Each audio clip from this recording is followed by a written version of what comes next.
BCom part second के विद्यार्थियों का एक बार पुनः कॉर्पोरेट अकाउंटिंग की क्लास में स्वागत है।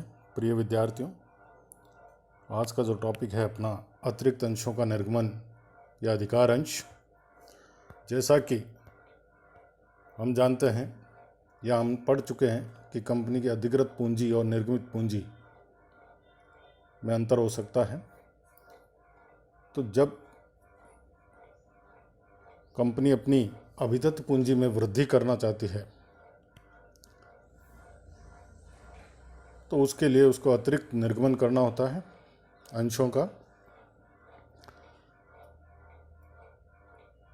ये अतिरिक्त निर्गमन ही अधिकार अंशों का निर्गमन कहलाता है या अतिरिक्त अंशों का निर्गमन कहलाता है। और इस संबंध में कंपनी अधिनियम 2013 की धारा 62 के जो प्रावधान है वो लागू होते हैं और उनमें से उनका संक्षिप्त विवरण जो है वह मैं आपके सामने रखा हूँ। जिसमें पहला है कि अंश पूंजी वाली कंपनी जब भी अपनी अभिदत्त पूंजी में वृद्धि करने के लिए अतिरिक्त अंश निर्गमित करना प्रस्तावित करती है तो ऐसे अंश प्रस्तावित किए जाएंगे।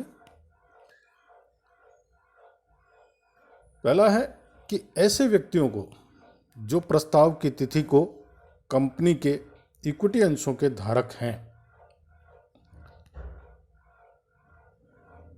तो यानी अगर हम देखे जाएं तो अधिकार अंश किसे कहेंगे कि जो वर्तमान अंशधारियों को निर्गमित करने हेतु कंपनी जो प्रस्तावित करती है अंश, वो अधिकार अंश कहलाते हैं। और अंश पूंजी के एक निश्चित अनुपात में उन अंशों के लिए नीचे लिखी हुई शर्तों की पूर्ति करते हुए एक प्रस्ताव का पत्र भेजा जाता है। ऐसा प्रस्ताव एक नोटिस के रूप में होता है और इसमें प्रस्तावित अंशों की संख्या और समय सीमा जो 15 दिन से कम नहीं होगी और 30 दिन से ज़्यादा नहीं होती। इस समय सीमा में यदि प्रस्ताव स्वीकार नहीं किया जाता तो इसे अस्वीकृत मान लिया जाएगा। जब तक अंतर नियमों में कोई विपरीत व्यवस्था न हो तो संबंधित अंशधारी कंपनी द्वारा उसे प्रस्तावित अंशों की किसी भी अन्य व्यक्ति के पक्ष में परित्याग करने का अधिकार होगा। और वाक्यांश जो अभी अपने 1 नंबर पढ़ा है वर्णित नोटिस में, यानी जो नोटिस है उसमें अधिकार का विवरण भी होगा। यदि अधिकार अंश हेतु प्रस्ताव में निर्धारित अवधि में विद्यमान अंशधारी उन अंशों को लेने की स्वीकृति नहीं देता है अथवा अंशधारी उन अंशों का किसी अन्य व्यक्ति के पक्ष में परित्याग नहीं करता है तो कंपनी का संचालक मंडल कंपनी के अधिकतम हित को ध्यान में रखते हुए उन अंशों का किसी भी अन्य व्यक्ति को आवंटन कर सकता है। अधिकार अंशों के निर्गमन पर लेखा प्रविष्टियां उसी प्रकार की जाती है जिस प्रकार समता अंश यानी इक्विटी अंशों के लिए की जाती है। और एक बात और ध्यान रखें, अधिकार अंशों के संबंध में धारा 62 जो है उसके प्रावधान एक निजी कंपनी पर लागू नहीं होते और एक सार्वजनिक कंपनी भी अब साधारण सभा में एक विशेष प्रस्ताव पास करके इन प्रतिबंधों से स्वयं को मुक्त कर सकती है। यदि कंपनी ने इस आशय का एक साधारण प्रस्ताव पास किया है तो केंद्रीय सरकार की अनुमति लेना भी आवश्यक है। और इस संबंध में वर्ष 2000 में सेबी ने भी जो है विस्तृत दिशा निर्देश जारी किए थे। दूसरा है कि कंपनी द्वारा विशेष प्रस्ताव पारित करके अधिनियम के निर्धारित नियम और शर्तों के अंतर्गत कर्मचारियों को कर्मचारी स्टॉक विकल्प योजना के अंतर्गत अतिरिक्त अंशों का निर्गमन किया जाएगा। यदि अंशों का मूल्य पंजीकृत मूल्यांकनकर्ता की मूल्यांकन में इस विषय से संबंधित निर्धारित शर्तों के अंतर्गत किसी भी व्यक्ति की, चाहे वे व्यक्ति उपरोक्त व्याख्यांश ए बी में सम्मिलित हो अथवा नहीं, नगद या नगद के अलावा अन्य प्रतिफल के अतिरिक्त अंशों का निर्गमन किया जा सकता है। इस संबंध में जो सूचना है अधिकार अंशों के संबंध में सूचना पंजीकृत डाक से अथवा स्पीड पोस्ट से अथवा इलेक्ट्रॉनिक मोड से सभी विद्यमान अंशधारियों को निर्गमन खुलने से 3 दिन पहले दी जानी चाहिए। और कंपनी द्वारा निर्गमित ऋण पत्रों या लिए गए ऋणों के निर्गमन के समय जुड़े विकल्प के अनुसार ऐसे ऋण पत्रों का या ऋणों को अंशों में परिवर्तन करने के कारण अभिदत्त पूंजी में वृद्धि होती है तो इस धारा के प्रावधान लागू नहीं होंगे। वर्तमान अंशधारियों को इस कानूनी अधिकार का लाभ तभी होता है जब अंशों का बाजार मूल्य उनके निर्गमित मूल्य से अधिक होता है, और यह स्वाभाविक है कि सफल कंपनियों द्वारा अधिकार निर्गमन की घोषणा करने पर ही उनके अंशों का बाजार मूल्य बढ़ जाता है। एक और जो नियम है कि अधिकार अंशों का बंटन टुकड़ों में न किया जाकर पूर्ण अंशों में किया जाता है, और अंश के टुकड़े के लिए यानी फ्रैक्शन शेयर्स के लिए अंशधारी को सामान्यतः नगद राशि का भुगतान कर दिया जाता है। तो ये अधिकार अंशों से संबंधित जो सामान्य नियम थे वो आपके सामने हैं। अधिकार अंशों के निर्गमन के संबंध में अधिकारों का मूल्य ज्ञात किया जाता है। उसके लिए मार्केट प्राइस यानी उन अंशों का वर्तमान में बाजार मूल्य और कितने अंश अभी जो निर्गमित किए जा रहे हैं वो उनकी कुल लागत ज्ञात की जाती है, और उनकी जो वर्तमान मूल्य यानी x right cost of one shares प्रति शेयर अधिकार लागत ज्ञात की जाती है। और उसके पश्चात मार्केट प्राइस में से अगर हम अधिकार का मूल्य माइनस कर देते हैं तो हमारे पास वैल्यू ऑफ राइट्स आ जाती है, यानी अधिकारों का मूल्यांकन किया जाता है और अधिकारों का मूल्य ज्ञात किया जाता है अगर ऐसा निर्गमन किया जाता है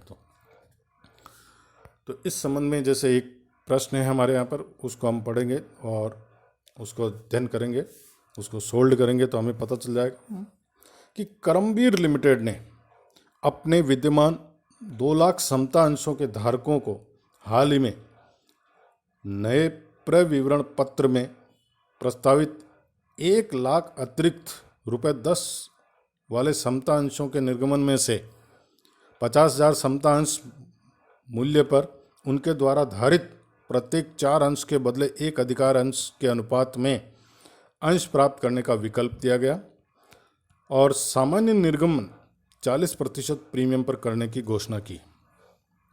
इस प्रविवरण के अनुसार के प्रत्युत्तर में 48,000 अधिकार अंशों के लिए और 2,60,000 सार्वजनिक निर्गमन वाले अंशों के लिए प्रार्थना पत्र आए।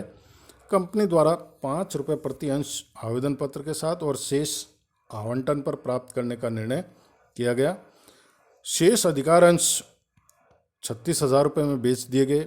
इस लेन देन के लिए आवश्यक जनरल प्रविष्टियाँ दीजिए। और दूसरा है कि इस कंपनी के समता अंशों का स्कंद विनिमय बाजार में क्रय विक्रय ₹15 प्रति अंश से किया जा रहा हो तो अधिकार का मूल्यांकन कीजिए। तो ये प्रश्न है आपके सामने। इस संबंध में सबसे पहले जैसे हम देखते हैं कि विद्यमान अंश जो है वो 2 लाख समता अंश हैं, इनका अंकित मूल्य ₹10 प्रति अंश है।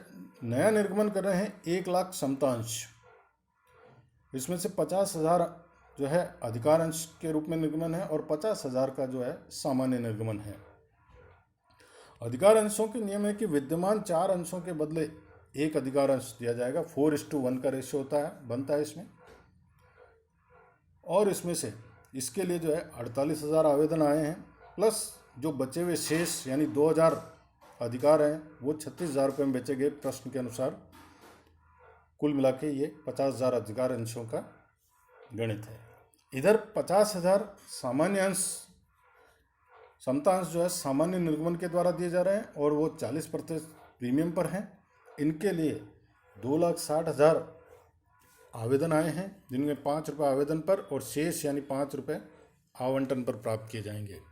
अधिकार तो हम सबसे पहले अधिकार का मूल्य निकालते हैं कि जैसा हमने देखा कि प्रश्न में कह रहा है कि यदि अंशों का स्कंद विनिमय बाजार में क्रय विक्रय ₹15 प्रति अंश से किया जा रहा हो, तो यानी यदि बाजार मूल्य इसका ₹15 प्रति अंश है, तो सबसे पहला point market price of 4 shares at the rate of ₹15, यानी जो 4 अंश के बदले अभी 1 अंश दिया जा रहा है, तो जो वर्तमान में अंश 4 अंश है उनका जो बाजार मूल्य अगर देखते हैं तो 60 रुपये आता है। और issue price of 1 right shares, अभी जो एक अधिकार अंश निर्गमित किया जा रहा है वो 10 रुपये का एक अंश निर्गमित किया जा रहा है। तो कुल मिला के 60 रुपये मार्केट प्राइस और 1 रुपये जो है एक अंश के जो है 10 रुपये इश्यू प्राइस। तो टोटल कॉस्ट, तीसरा पॉइंट आता है कुल लागत, कितने अंशों की, 5 अंशों की लागत, 4 और 1 5 शेयर्स, और कुल लागत आती है 60 + 10 यानी 70 रुपये। तो यानी वर्तमान में 5 अंशों की जो लागत आ रही है वो 70 रुपये आ रही है। तो इसी प्रकार x right cost of 1 shares, विद्यमान अधिकार की जो लागत आती है प्रति अंश 70 / 5 यानी 14 रुपये आती है विद्यमान लागत। वैल्यू ऑफ राइट्स, अधिकार का मूल्य जो आता है, मार्केट प्राइस कम राइट प्राइस, वह आती है 15 रुपये, माइनस विद्यमान लागत एक्स राइट प्राइस, विद्यमान अधिकार की लागत 14 रुपये, तो 15 - 14 = 1 रुपये जो है वैल्यू ऑफ राइट्स आती है, अधिकार का मूल्य आता है। अब इस संबंध में जो जनरल प्रविष्टियाँ की जाएगी, ये तो अधिकार का मूल्यांकन हो गया कि अधिकार का मूल्य कैसे ज्ञात करते हैं। इसमें ये 5 बिंदु जो है, 5 पॉइंट्स जो है इंपॉर्टेंट्स हैं। हर प्रश्न के अंतर्गत आपको इनको ध्यान रखना पड़ेगा।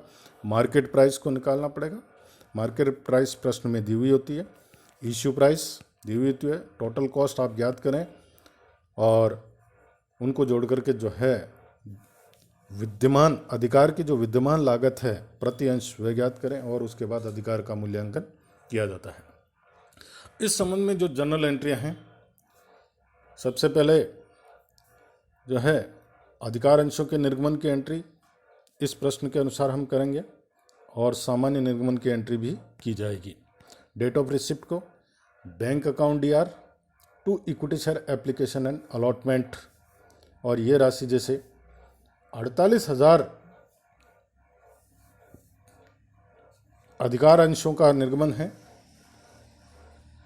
5 रुपये से अगर हम गुणा करते हैं 48,000 × 5 यानी 2,40,000 रुपये जो है इसकी एंट्री की जाएगी। Bank account DR to equity share application and allotment 2,40,000 से डेबिट और क्रेडिट होगा। इसके साथ ही 2,60,000 एप्लीकेशन जो आई है 50,000 अंशों के लिए सामान्य निर्गमन वाली, उसकी जो है डेट ऑफ रिसिप्ट को एंट्री की जाएगी bank account DR to equity share application and allotment 13 lakh रुपए से। 2,60,000 × 5 रुपये प्रति आवेदन आए हैं, मांगे गए हैं, तो ये राशि बनती है 13 लाख रुपए से। अलॉटमेंट की डेट को, date of allotment equity share application and allotment to equity share capital, और ये 2,40,000 चूँकि 48,000 अधिकार अंशों का निर्गमन है, 2,40,000 से जो है ये एंट्री की जाएगी 5 रुपये प्रति अधिकार अंश के आधार पर।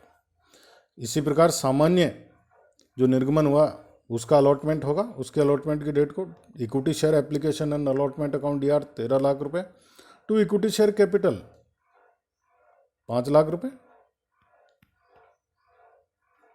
और टू सिक्योरिटी प्रीमियम 2 लाख रुपए। चूंकि 40% प्रीमियम पर निर्गमित किए गए तो कुल मिला के 5 लाख और 2 लाख यानी 7 लाख ही होते हैं। बाकी के जो बचेंगे, चूँकि 13 लाख रुपए प्राप्त हुए थे, इसमें से टू बैंक यानी 6 लाख रुपए रिफंड किए जाएंगे। 6 लाख जो अधिक राशि प्राप्त हुई है, तो 5 लाख इक्विटी शेयर कैपिटल में, 2 लाख सिक्योरिटी प्रीमियम में और 6 लाख रुपए टू बैंक रिफंड की जाएगी। इस प्रकार इससे एप्लीकेशन एंड अलॉटमेंट अकाउंट को 13 लाख रुपए से डेबिट किया जाएगा। इसके पश्चात जो हमने अधिकार का अलॉटमेंट किया है, उस अधिकार के अलॉटमेंट की राशि प्राप्त करेंगे जो 5 रुपये शेष बची हुई है डेट ऑफ रिसिप्ट को। तो bank account DR to equity share application and allotment अधिकार अंशों पर 48,000 अंशों पर 5 रुपये के हिसाब से 2,40,000 रुपये प्राप्त किए जाएंगे। इसके साथ ही जैसा कि प्रश्न में कहा गया कि शेष अधिकार अंश 36,000 रुपये में बेच दिए गए। शेष अधिकार अंश 36,000 में बेचे गए तो शेष यानी 48,000 ने प्रस्ताव को स्वीकार कर लिया था, बाकी के बचे 2,000। उन 2,000 अंशों को जो है वो 36,000 रुपये में बेचा गया। तो बैंक अकाउंट DR 36,000 रुपये टू इक्विटी शेयर कैपिटल में चूंकि 10 रुपये का एक शेयर है, 2,000 शेयर, तो 10 दूना 20,000 रुपये इसमें इक्विटी शेयर कैपिटल अकाउंट में क्रेडिट किए जाएंगे। और टू सिक्योरिटी प्रीमियम, बाकी की राशि जो है वो प्रीमियम के रूप में मानी जाएगी। 36,000 माइनस 20,000 बराबर 16,000 रुपये जो है सिक्योरिटी प्रीमियम अकाउंट क्रेडिट किया जाएगा।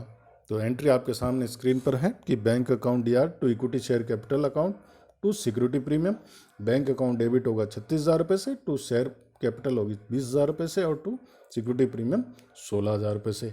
ये 2,000 जो राइट शेयर्स हैं वो बेचे गए, उनकी एंट्री जो है यहाँ पर की गई है।